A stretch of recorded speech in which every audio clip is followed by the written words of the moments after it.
Day 13 of 365 days reading the Bible. Today we are on week 2, day 6, which is Job 3 through 4. My baby's sleeping, so we're going to try to do this real quick before she wakes up, and we're going to jump right in. At last Job spoke, and he cursed the day of his birth. He said, "Let the day of my birth be erased, and the night I was conceived. Let that day be turned to darkness. Let it be lost even to God on high, and let no light shine on it.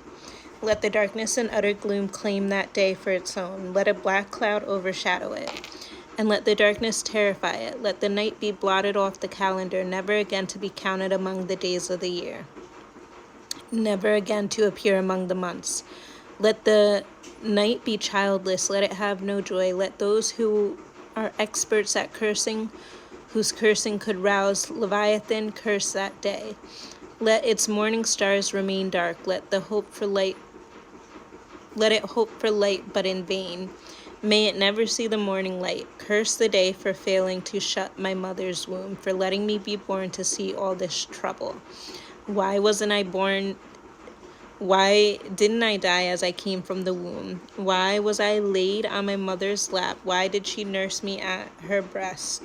Had I died at birth, I would now be at peace. I would be asleep at rest. I would rest with the world's kings and prime ministers, whose great buildings now lie in ruins. I would rest with princes rich in gold, whose places were filled with silver. Why wasn't I buried like a stillborn child, like a baby who never lives to see the light? For in death the wicked cause no trouble, and the weary are at rest. Even the captives are at ease in death, with no guards to curse them. Rich and poor are both there, and the slave is free from his master. Oh, why give light to those in misery, and life to those who are bitter? They long for death, and it won't come. They search for death more eagerly than for hidden treasures. They're filled with joy when they finally die, and rejoice when they find the grave. Why is a life given to those with no future, those God has surrounded with difficulties? I cannot eat for sighing. My groans pour out like water. What I always feared has happened to me. What I dreaded has come true. I have no peace, no quietness. I have no rest, only troubles." Then Eliphaz the Temanite replied to Job. Chapter 4. "Will you be patient and let me say a word? For who could keep from speaking out? In the past you have encouraged many people. You have strengthened those who were weak. Your words have supported those who were failing. You encourage those with shaky knees, but now when your trouble strikes, you lose heart. You are terrified when it touches you. Doesn't your reverence for God give you confidence? Doesn't your life of integrity give you hope? Stop and think. Do the innocents die? When have the upright been destroyed? My experience shows that those who plant trouble and cultivate evil will harvest the same. A breath from God destroys them. They vanish in a blast of his anger. The lion roars and the wildcat snarls, but the teeth of the strong lions will be broken. The fierce lion will starve for lack of prey, and the cubs of the lioness will be scattered. This truth was given to me in secret, as though whispered in my ear. It came to me in a disturbing vision at night, when people are deep in sleep. Fear gripped me, and my bones trembled. A spirit swept past my face, and my hair stood on end. The spirit stopped, but I couldn't see its shape. There was a form before my eyes. In the silence I heard a voice say,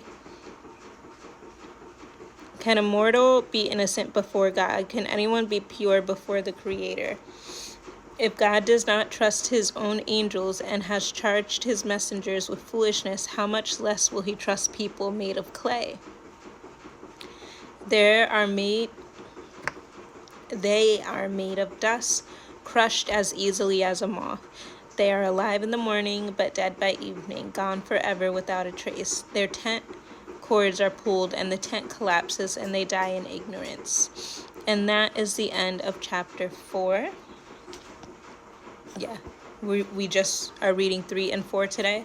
So just note that this was the first time that Job spoke since being hit back to back to back to back. Like, he couldn't even process the the tragedy and the loss that he was being hit with, and even the information, like, who even knows if he even got to, he didn't get a second to process. Like, if you go back to chapter 1, it says while the person was still speaking, then another person came, and while that person was still speaking, another person came to say, hey, this happened and you lost this and this and that.